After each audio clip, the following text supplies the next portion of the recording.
E aí, pessoal, sejam bem-vindos de volta ao canal. Hoje a gente vai mergulhar numa história que moldou profundamente o Brasil que conhecemos. Preparem-se para uma viagem no tempo até os anos 90, uma década de grandes promessas, decisões controversas e um legado que sentimos até hoje. Porque acreditem, o que aconteceu lá não ficou no passado. Tudo começou com uma promessa sedutora: o fim da crise, o início do progresso, a modernização do país. Mas, convenhamos, o Brasil dos anos 90 era um caos. Uma inflação que devorava salários, uma dívida pública que parecia não ter fim e um Estado que, francamente, estava de joelhos.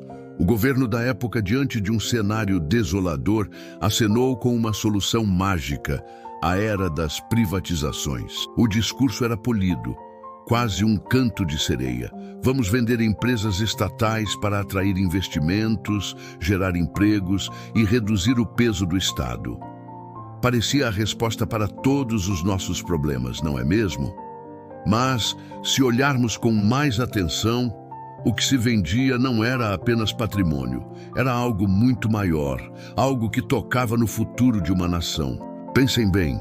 Um país que pouco antes havia confiscado o dinheiro do próprio povo, agora começava a vender o que restava: suas riquezas, suas empresas estatais e, em última instância, uma parte da sua própria soberania. É um cenário e tanto, não acham? A história nos leva a 1991. O governo Collor já estava cambaleante, enfraquecido, e a economia brasileira ainda sangrava sem parar. Em meio a esse caos, um novo nome começou a ganhar destaque: Fernando Henrique Cardoso. Ele surgiu primeiro como ministro da Fazenda e depois ascenderia à presidência. FHC se tornaria a figura central dessa transformação radical. Sob o lema de modernizar para crescer, o Brasil embarcou de cabeça na onda global de privatizações. O mundo estava fazendo, então por que nós não faríamos? E foi um verdadeiro leilão. Telefônicas, siderúrgicas, ferrovias, bancos e até empresas de energia.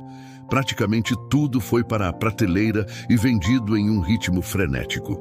O país, é verdade, arrecadava bilhões. Mas havia uma pergunta que ninguém se atrevia a fazer em voz alta.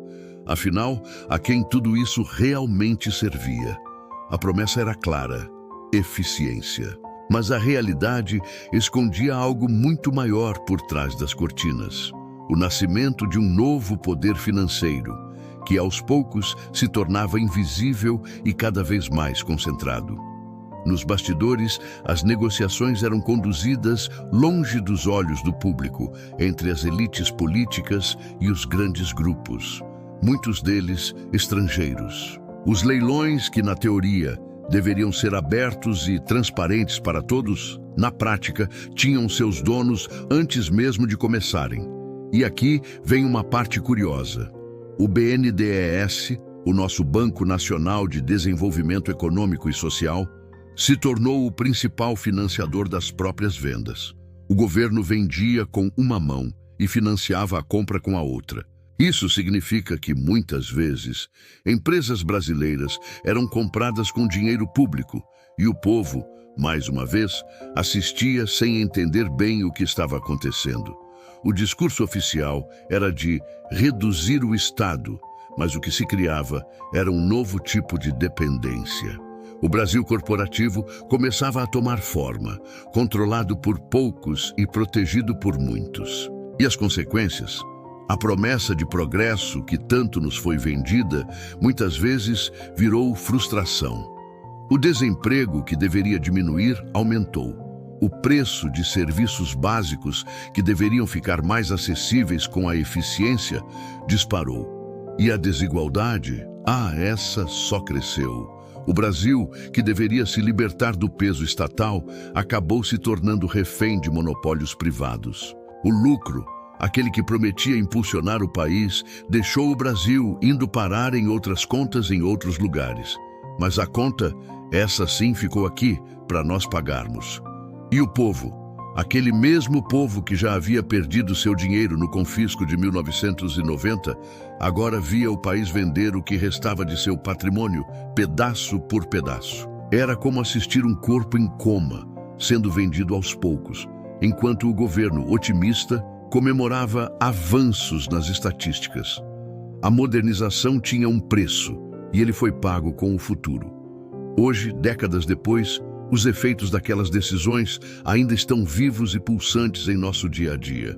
O Brasil privatizou não apenas empresas, mas uma parte significativa de sua autonomia. Cada vez que a conta de energia elétrica pesa mais no seu bolso, cada vez que o transporte público encarece ou quando um serviço público falha, o eco das privatizações dos anos 90 ressoa. Porque pensem comigo, um país que vende o próprio futuro dificilmente consegue comprá-lo de volta.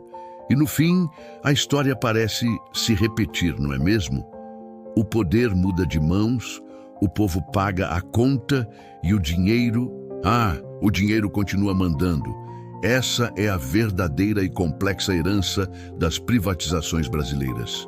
Uma lição que o Brasil talvez ainda não tenha aprendido completamente, porque talvez nunca tenhamos parado para entender o preço real de ter vendido o nosso próprio destino. Que história, não é mesmo? O que vocês pensam sobre esse período? Deixem seus comentários aqui embaixo, quero muito saber a opinião de vocês. Se gostaram do vídeo, não esqueçam de deixar o seu like, compartilhar com os amigos e, claro, se inscrever no canal para não perderem os próximos conteúdos. Muito obrigado pela companhia e a gente se vê no próximo vídeo.